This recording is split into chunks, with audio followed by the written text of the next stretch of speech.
जैसे कल हमने संयुक्त अधिवेशन के बारे में आपको डिस्कस किया था, उस पर कम से कम 3 स्टेटमेंट होंगे और उससे रिलेटेड आपको वहां पर ऑप्शन दिए गए होंगे।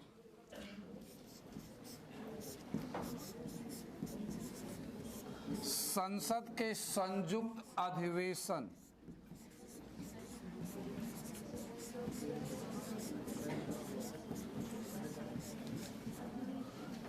के संदर्भ में निम्न कथनों पर विचार कीजिए।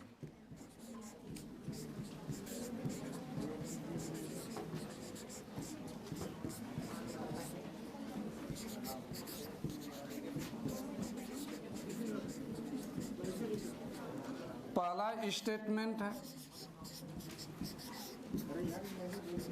इसके लिए राष्ट्रपति की अनुमति की आवश्यकता नहीं होती है।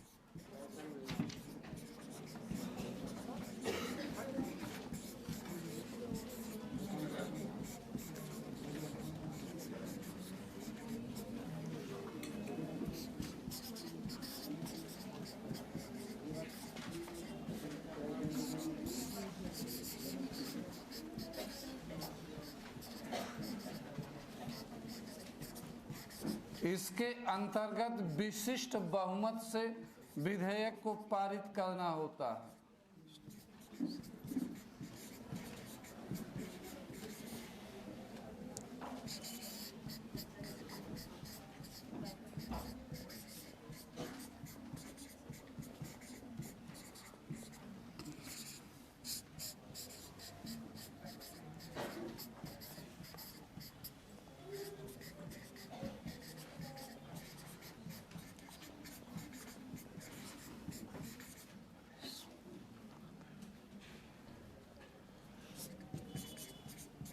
तीसरा स्टेटमेंट है, भारत में 3 बार अधिवेशन हुआ है।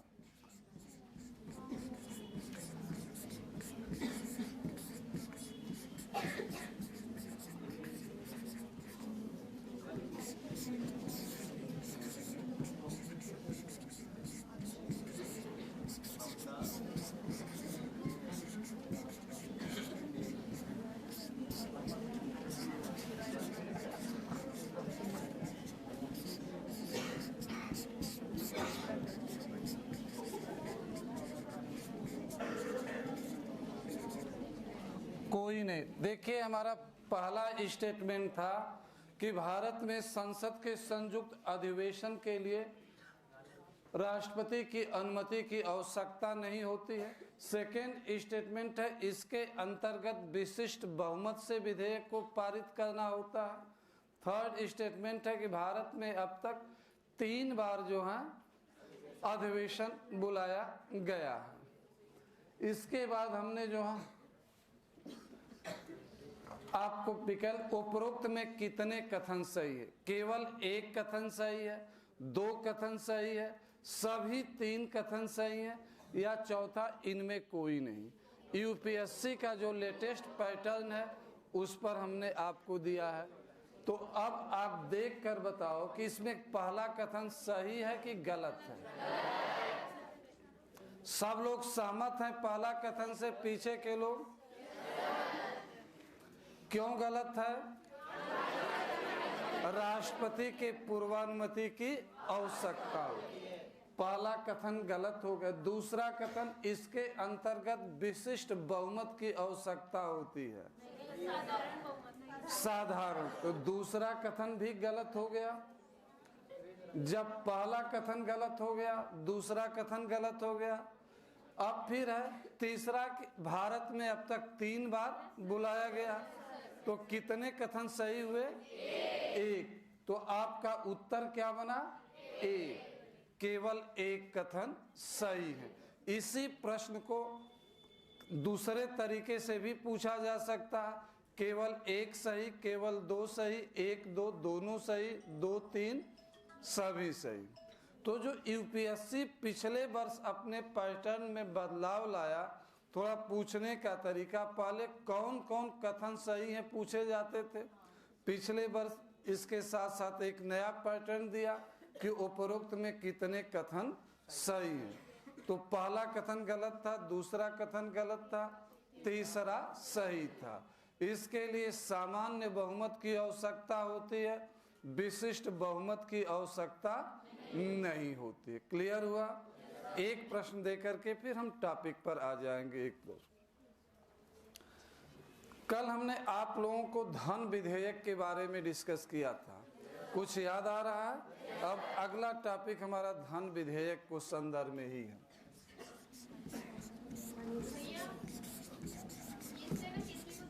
धन विधेयक के संदर्भ में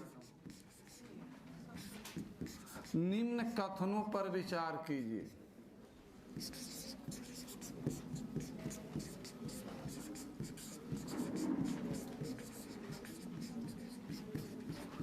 पहला स्टेटमेंट है, धन विधेयक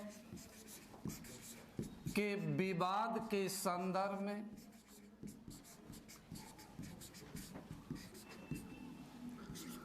वित्त मंत्री का निर्णय अंतिम होता है।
अब देखिए हमारा प्रश्न क्या था,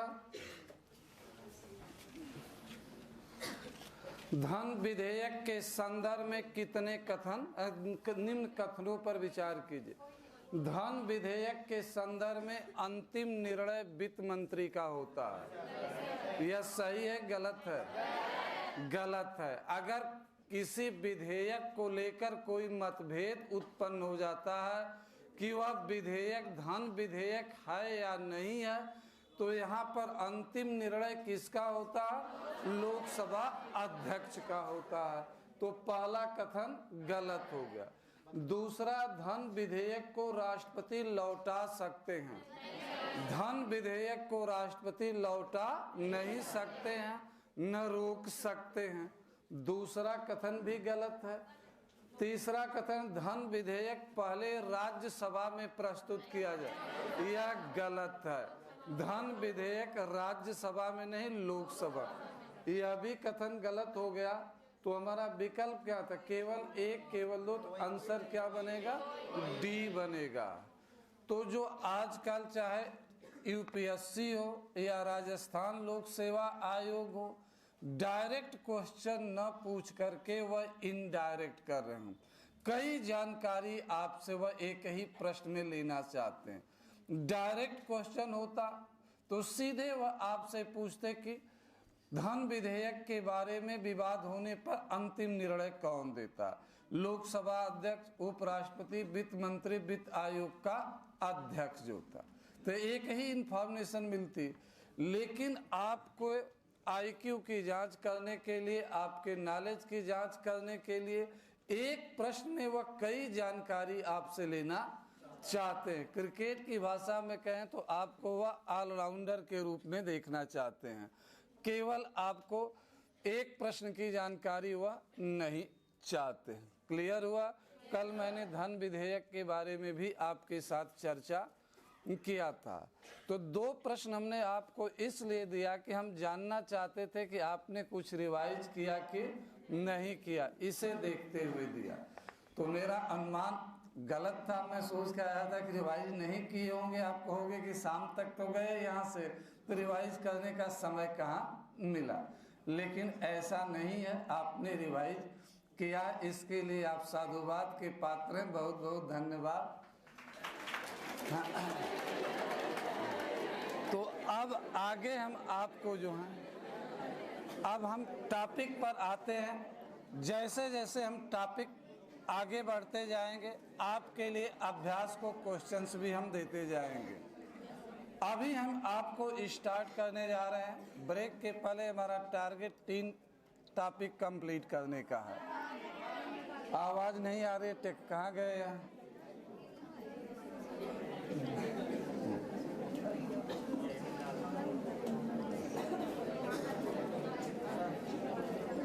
तो ब्रेक के पहले 3 टॉपिक हमारा डिस्कस करने का, भारतीय संविधान सभा प्रस्तावना, भारतीय संविधान का दार्शनिक आधार, भारतीय संविधान की विशेषताएं और भारतीय संघ एवं राज्य क्षेत्र के बारे में हम एक प्लानिंग करके आए कि कम से कम ब्रेक के पहले ये 3-4 टॉपिक हम आपके साथ डिस्कस करें।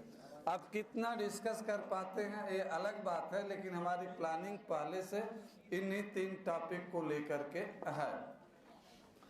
तो अब सबसे पहले हम डिस्कस करेंगे आपके साथ संविधान सभा को लेकर के। जो देखिए, लिखना नहीं है, संविधान सभा की मांग जो है अचानक नहीं भारतीयों ने करना शुरू किया। स्वतंत्रता आंदोलन के दौरान निरंतर संविधान सभा की मांग होती रही। लेकिन आपसे प्रश्न यह पूछा जाएगा कि पहली बार संविधान सभा की मांग डायरेक्ट या इनडायरेक्ट रूप में कब हुई और किसने किया था? यह 2 प्रश्न बना। हमने पहले सेंटेंस में कहा कि संविधान सभा की मांग स्वतंत्रता आंदोलन के दौरान लगातार हुई। तो लेकिन आपसे प्रश्न है कि पहली बार किसने किया और कब किया? सर 1895 में बात हुआ। हाँ, बिल्कुल सही, करेक्ट आंसर। बैठ जाए। अब आवाज आ रही है?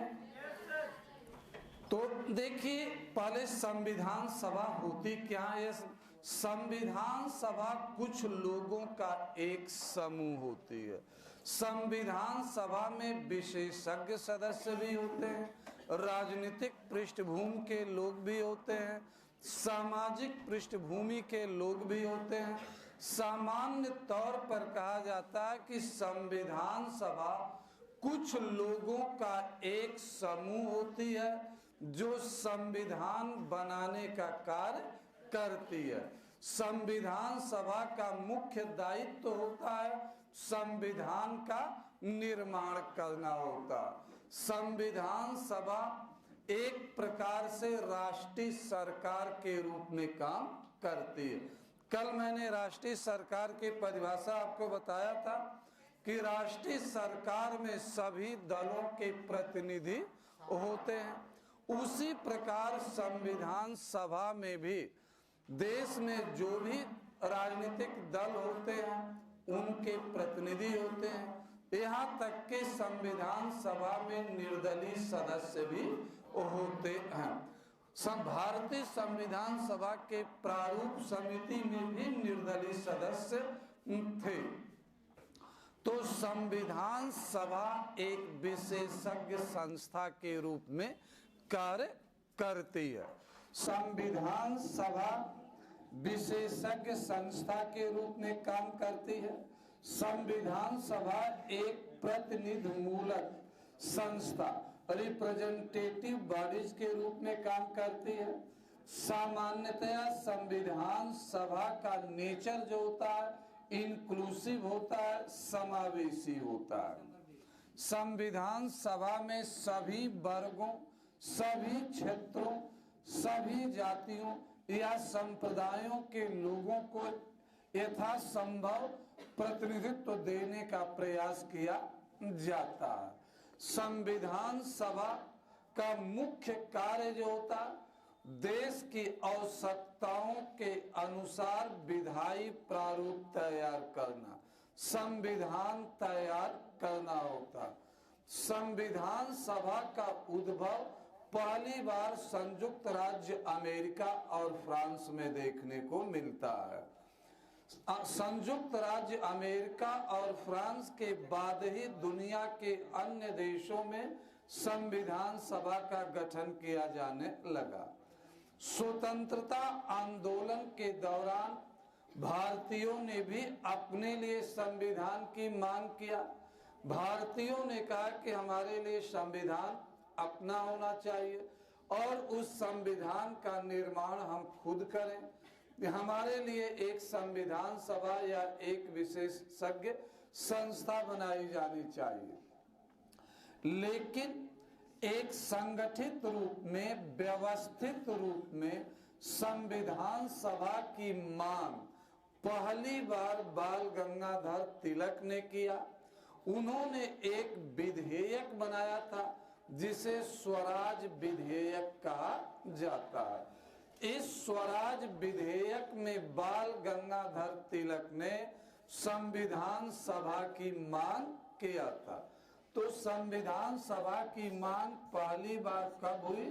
1895 में। यह अलग बात है कि ब्रिटिश सरकार ने उसे स्वीकार नहीं किया, लेकिन एक मुद्दा बाल गंगाधर तिलक ने सिस्टमैटिक तरीके से देश के सामने रखा, तत्कालीन ब्रिटिश सरकार के सामने रखा कि भारतीयों के लिए उसका